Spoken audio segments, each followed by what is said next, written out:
Hello, friends. My name is Derek Harder, and in this video, we're going to take a look at the mathematical building blocks of neural networks. So the next couple of videos, our goal is to build up an intuition for you of how neural networks actually work, how they actually perform their job.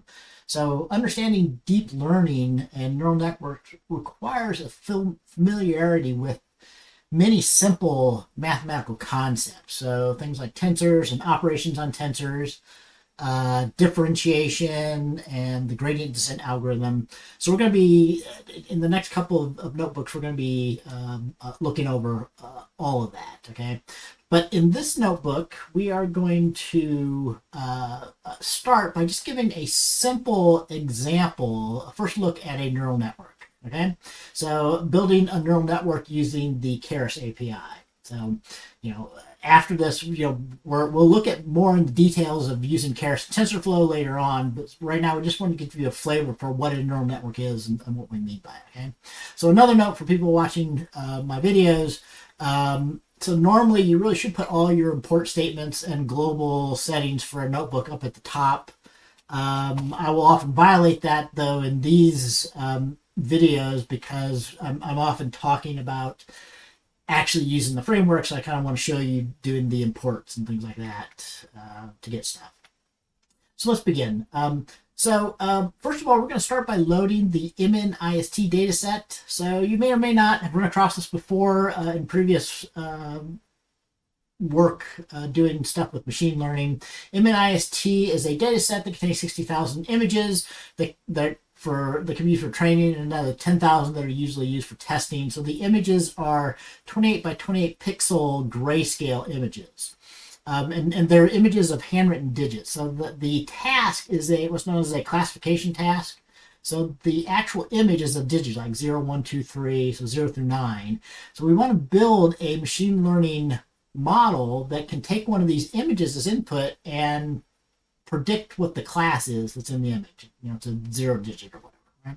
So the MNIST dataset is kind of like the fruit fly dataset for machine learning. Okay, so and the first kind of big breakthroughs in deep learning happen from building models to do the classification on the MNIST dataset. Okay, so we can load it from Keras. Keras has a couple of simple datasets. We'll be using multiple of those in this course here.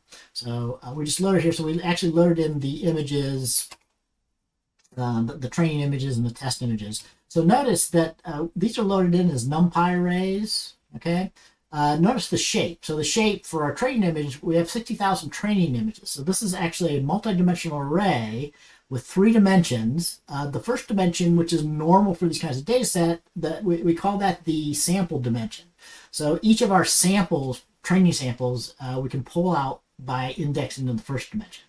Then the next 2 dimensions are the pixels. So these are 28 by 28 array, 28 by 28 pixel images that we're looking at. Right? So the training labels are what we're going to be using in order to build our loss function, right? So this is just a simple vector, right? And if you look at what those labels are, these are just unsigned integers of the class of the digit, right? So this is basically saying that the first training image it should be an image of the digit 5. Okay? So, if you need to, you might want to go back and review a little bit about using NumPy and slicing things. For example, if we want to pull out the sample 0, the first image at index 0, we can do something like this, right? So if you look at that, this is just the number. These are just the pixel values. And in this case, the MNIST data is a grayscale pixel data. So all these values is just a number from 0 to 255, where 0 represents I can't remember. I think 0 is white and 255 is black, and then any value in between is a gradient in between pure white, pure black. Okay?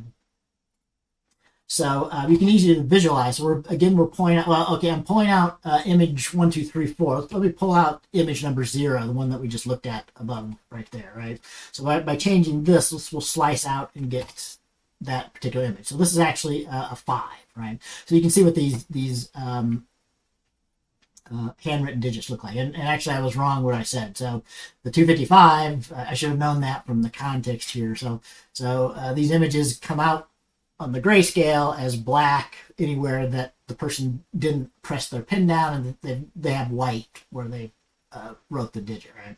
So I guess you can kind of imagine. I mean, this is not a very good. This very first image, I mean, I guess it's a 5, but it's certainly a very sloppy one, right? So this would be relatively tough, maybe even for some humans sometimes in some contexts, to correctly classify the image here, all right? So basically, to create a classifier using a neural network, using the Keras library, is we're first going to create the architecture. So we're going to specify the layers and some other parts about how the layers are connected together. We're going to do a little bit of data cleaning real quickly in this notebook here. So this is not uncommon for a machine learning project. When you have a set of data, you often have to clean it up, remove, find missing values, and do other stuff like that. We don't have to do very much, but we'll do a little bit of that here. And then we're going to train the neural network. Okay, so we're going to use a already predefined loss function. So we'll set up a training, so we can train it on the training images.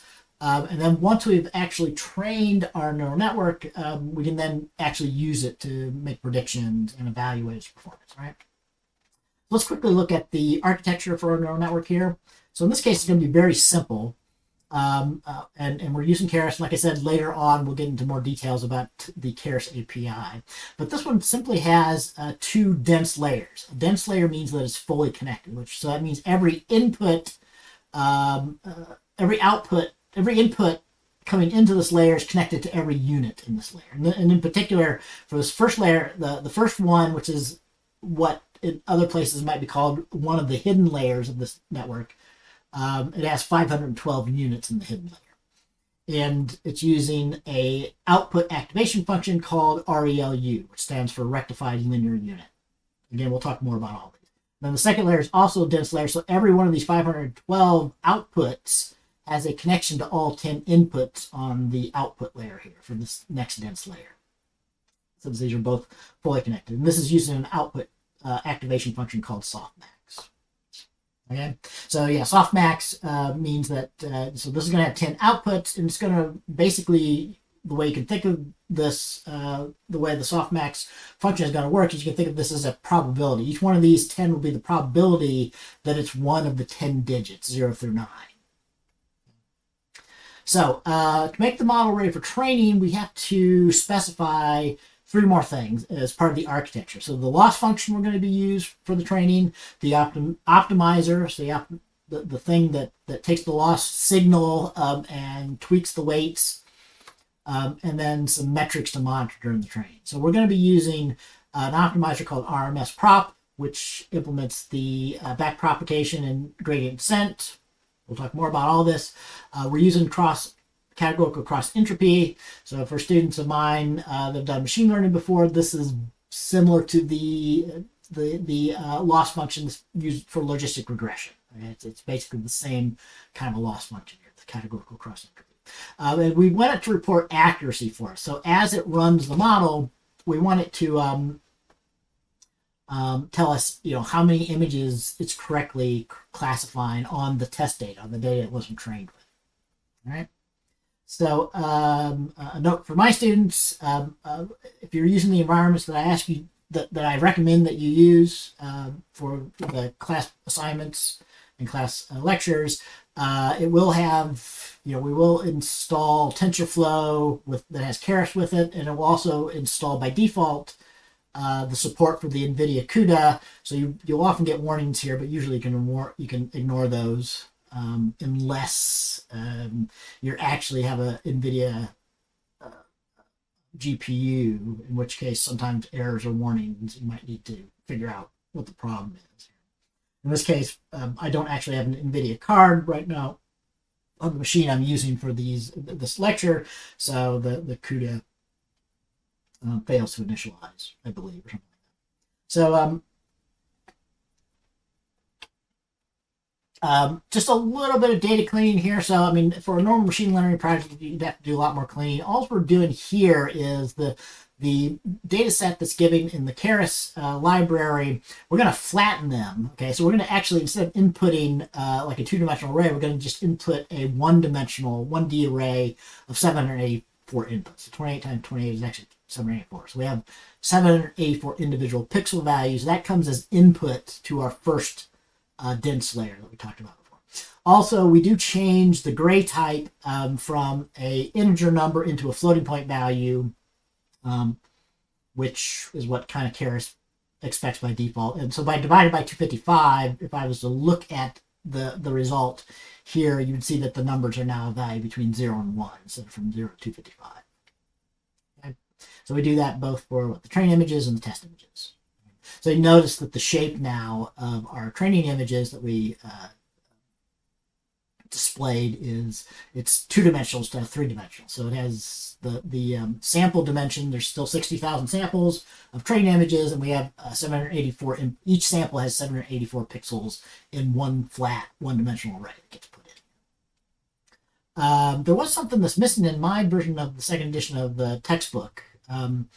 You actually need to do this bit here. You have to change the outputs into a one-hot encoding categorical representation. So the inputs, the labels that we had before was just an integer value, 0 through 9.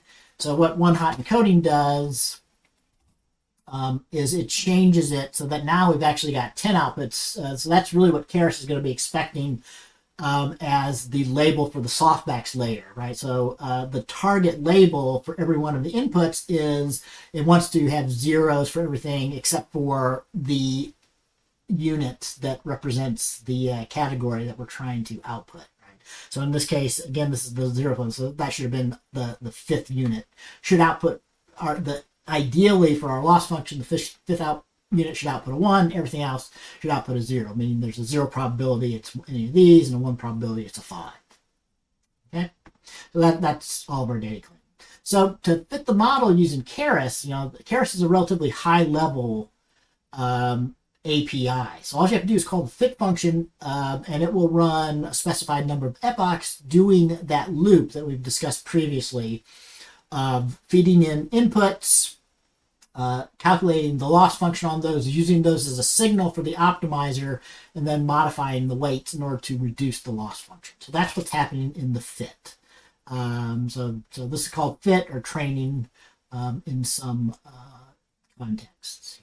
But fit is the normal name for this in machine learning APIs that I'm familiar with that use Python. So this shouldn't take too long. So in the future, I'll probably have to get onto a system that has an NVIDIA card for some of these lecture videos, but this will only take about 50 seconds, since it's taking less than 10 seconds for each one of the epochs to do our training here. So pay attention. Notice that so we ask it to report the accuracy. So it's reporting the accuracy on I have to look this up. I think it might be reporting the accuracy on the data it trained with right now. So this might not be a good indication, but this is an accuracy measure of what percentage of the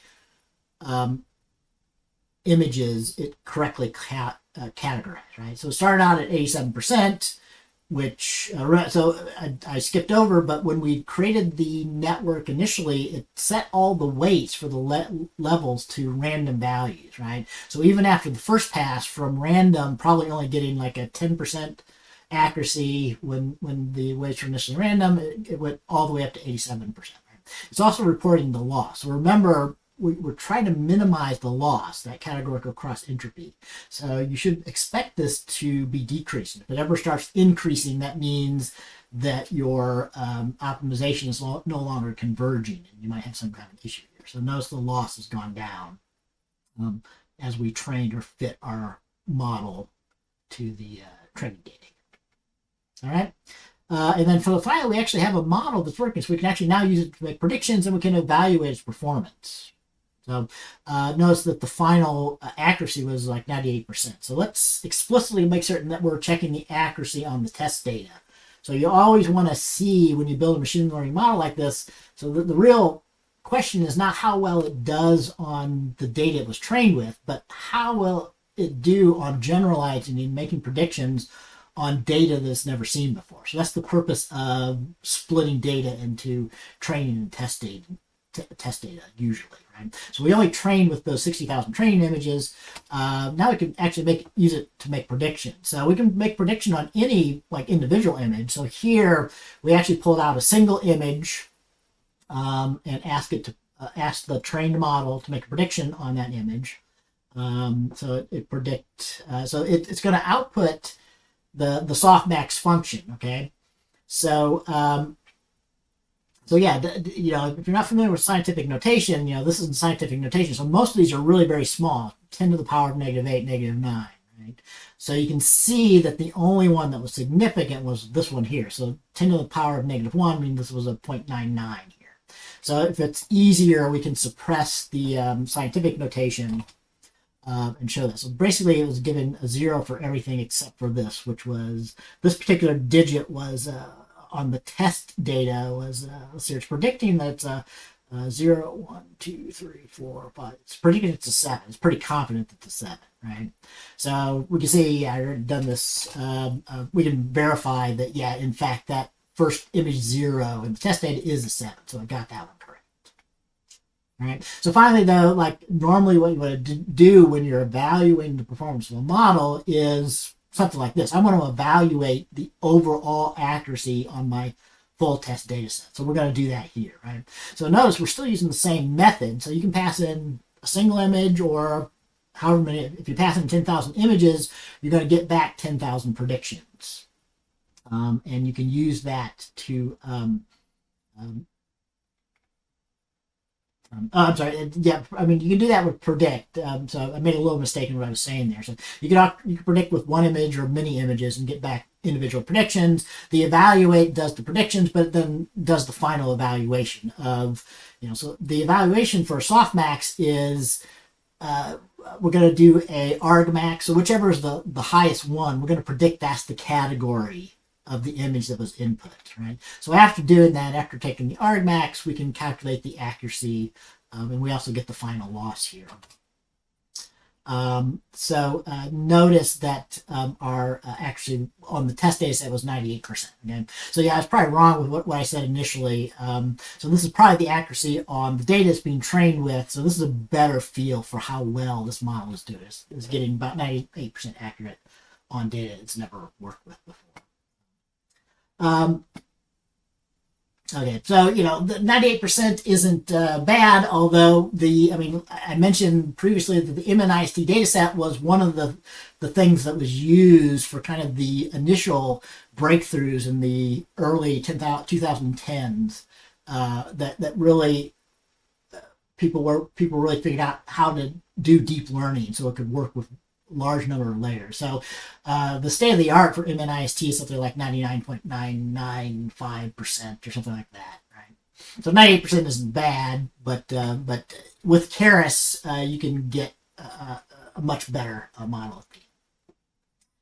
Okay, so that's it for this video. I hope you liked it, and I hope you guys join me for the next one.